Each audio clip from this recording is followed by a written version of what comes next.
अगर हम पिछले साल अप्रैल में हुए एप्पल के पहले इवेंट के नाम को देखें तो उसका नाम था स्प्रिंग लोडेड। स्प्रिंग मतलब जो उस टाइम का मौसम चल रहा होता है वो, लोडेड का मतलब वहां पर बहुत सारा कुछ होने वाला है। और हमें ऐसा देखने को भी मिला, हमें बहुत सारे नए प्रोडक्ट्स लॉन्च होते हुए देखने को मिले। सिमिलरली जब उनका दूसरा इवेंट हुआ सितंबर में तो उसका नाम था कैलिफोर्निया स्ट्रीमिंग। यहाँ पर नाम सीधा सीधा जस्टिफाई कर रहा था और ऐसा हुआ भी। उस इवेंट की मैक्सिमम शूटिंग उसी लोकेशन के आसपास हुई थी कहीं। इसके बाद अक्टूबर इवेंट की बात करें, उसका नाम था अनलीश्ड। अनलीश्ड का मतलब होता है किसी चीज से रिलीज हो जाना, अलग हो जाना। तो यहाँ पर इस नाम का रखने का एप्पल का मतलब था कि उन्हें ऐसी पावर देनी है जो आपको अभी तक केवल पावर केबल लगाने के बाद ही मिला करती थी। मतलब डेस्कटॉप लेवल की परफॉर्मेंस आपको विदाउट एनी केबल्स लैपटॉप्स के अंदर, और साथ ही आपको मैकबुक प्रोज के अल्टीमेट वर्जन्स देखने को मिले। तो सिमिलरली 2022 आ चुका है और मार्च इवेंट एप्पल का कल होने वाला है।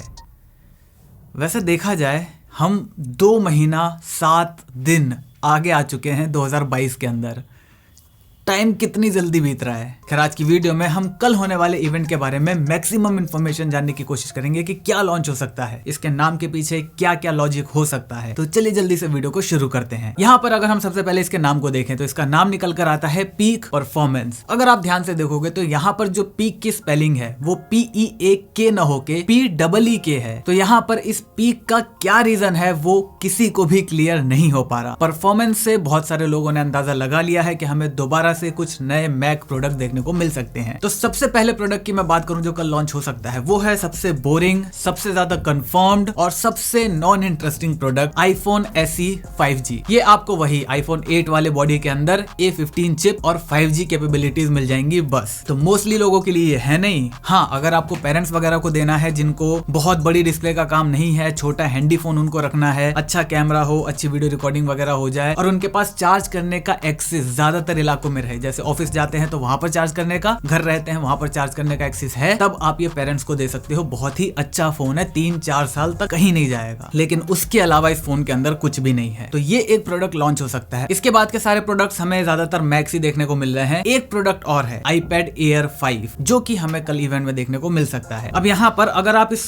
इवेंट के लोगों को, इनवाइट को देखोगे तो आपको यहाँ पर मल्टीपल कलर्स बाहर निकलते हुए दिखाई देंगे। तो इस बाहर निकलते हुए का एक अलग मतलब हो सकता है और ये जो मल्टीपल कलर्स हैं इनका अलग मतलब हो सकता है। तो इन मल्टीपल कलर्स का बहुत अलग अलग अंदाजा लगाया जा सकता है। पहला ये कि हमें iPad Air में मल्टीपल कलर्स देखने को मिल सकते हैं। ये iPad Air A15 चिप के साथ आएगा, सेम डिजाइन इसके अंदर रहेगा और इसके अंदर भी आपको 5G देखने को मिलेगा। इसी के साथ साथ इसमें आपको सेंटर स्टेज की टेक्नोलॉजी भी मिल जाएगी, जहां पर आपका फ्रंट फेसिंग जो कैमरा है वो अपने आप आपको फ्रेम में लेता रहेगा। आप इधर उधर मूव करके अगर मीटिंग वगैरह कर रहे हो तो। इकलौता iPad बचा है जिसके अंदर ये सेंटर स्टेज वाली फीचर नहीं है, बाकी सारे लाइनअप में आपको देखने को मिलता है। इसी के साथ ये जो कलर्स हैं इनका एक और मतलब ये निकल कर आता है कि हमें पिछली बार 2021 के अंदर मार्च में iPhone 12 का एक नया कलर देखने को मिला था। सिमिलरली यहाँ पर iPhone 13 सीरीज के साथ भी हो सकता है। याद रखना नॉन प्रो के साथ, प्रो सीरीज के साथ छेड़छाड़ी नहीं करते ये लोग। नॉन प्रो में आपको 13 के अंदर एक नया कलर मिल सकता है और वो कलर इन्हीं सारे कलर्स में से कोई एक कलर हो सकता है। तो इन कलर्स का एक मतलब ये निकल गया। एक और इसका मतलब ये निकाल सकते हैं हम लोग, हमें यहाँ पर देखने को मिल सकता है मैक मिनी का नया वर्जन विद M2 प्रोसेसर्स।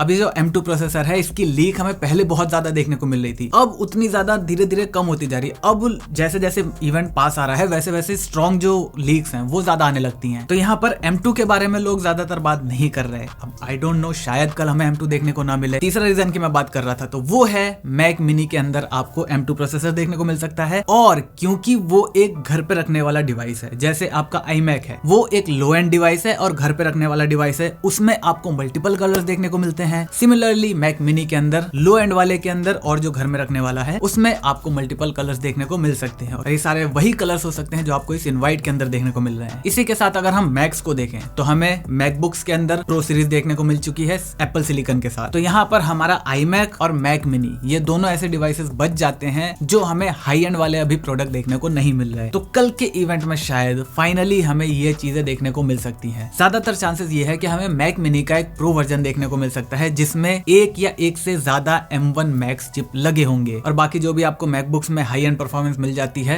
वही आपको यहाँ पर भी देखने को मिल जाएगी। तो क्या इससे एप्पल का मतलब है पीक परफॉर्मेंस का मतलब मैक मिनी प्रो है? शायद नहीं। यहाँ पर एक और बहुत ही इंटरेस्टिंग चीज है। 9 to 5 मैक ने अभी हाल ही में एक रिपोर्ट निकाली है जहां पर उन्होंने बताया है कि एप्पल अपने मैक स्टूडियो पर भी काम कर रहा है। ये मैक स्टूडियो आपने जो मैक टावर देखा है उसका एक छोटा वर्जन हो सकता है। मैक टावर तो आपको याद होगा जिसकी टोटल अगर आप सब कुछ हाई एंड कर दोगे तो उसका प्राइस 54 लाख रुपए निकल कर आता है। मतलब इस प्राइस में आप एक फॉर्च्यूनर और i10 दोनों ले सकते हो, और उसके बाद आपको 4 लाख रुपए का डिस्प्ले लेना है और उस डिस्प्ले के लिए 70,000 रुपए का स्टैंड, तब जाकर आपका पूरा एप्पल का सेटअप वो कंप्लीट होगा। तो 9 to 5 मैक का ये कहना है कि एप्पल इस पर काम कर रहा है, लेकिन देखा जाए तो ये 1 साल पहले से ही रिपोर्ट निकल कर आ रही है कि एप्पल इस चीज पर काम कर रहा है। तो एप्पल के इवेंट अनाउंस करने के बाद इस आर्टिकल का आना ये एक इंडिकेशन हो सकता है कि हाँ भाई इस इवेंट के अंदर शायद हमें ये देखने को मिल सकता है, और इसका नाम शायद मैक स्टूडियो होगा। वहीं पर कुछ लोगों का ये भी कहना है कि मैक स्टूडियो एक डिस्प्ले हो सकता है, जो एप्पल का भी 4 लाख रुपए का डिस्प्ले है, शायद उससे एक हाई एंड डिस्प्ले भी हमें देखने को मिल सकता है, क्योंकि ये जो एप्पल का डिस्प्ले है ये कंपैरेटिवली सस्ता भी है। जो स्टूडियो ग्रेड डिस्प्लेज आती हैं ये प्रोफेशनल्स के लिए तो है, लेकिन जो अल्ट्रा प्रोफेशनल्स हैं उनका जो डिस्प्ले आता है वो और भी ज्यादा महंगा आता है इससे। तो शायद यहाँ पर एप्पल एक डिस्प्ले भी अनाउंस कर सकता है जो इससे भी ज्यादा महंगा हो। इसके बाद अगर लास्ट में मैं इसके पीक की बात करूं जो स्पेलिंग में यहाँ पर गड़बड़ करी गई है, तो इसके लिए बहुत सारी स्पेकुलेशन लगाई जा रही है कि हमें AR VR के अंदर कुछ अनाउंसमेंट देखने को मिल सकती है। अब मुझे इसका कुछ समझ में नहीं आ रहा कि भाई इस चीज को AR VR से कैसे जोड़ा गया है। नंबर 2, AR VR का मेजॉरिटी ऑफ चीज है, 80% जो हिस्सा है वो उसका सॉफ्टवेयर होता है, और सॉफ्टवेयर के लिए एप्पल का डेडिकेटेड इवेंट होता है WWDC, जो कि आपको अप्रैल या जून के अंदर देखने को मिलेगा। तो मेरे हिसाब से AR VR या किसी भी तरह के सॉफ्टवेयर के चीज को यहाँ पर इंट्रोड्यूस नहीं करा जाएगा कल के इवेंट में। इस पीक का क्या मतलब है वो मैं अभी तक डिकोड नहीं कर पाया, वो तो हमें कल ही देखने को मिलेगा। तो आप किस प्रोडक्ट के लिए सबसे ज्यादा इंटरेस्टेड हो नीचे कमेंट करके जरूर बताना। इवन आप एप्पल के इवेंट के लिए इंटरेस्टेड हो भी या नहीं वो भी कमेंट करके जरूर बता देना। अगर आपको वीडियो पसंद है वीडियो को लाइक कर देना, चैनल को सब्सक्राइब कर देना, क्योंकि हम ऐसे ही ज्ञान बांटते रहते हैं। मैं मिलता हूँ आपसे अगली वीडियो में, तब तक जय हिंद, वंदे मातरम।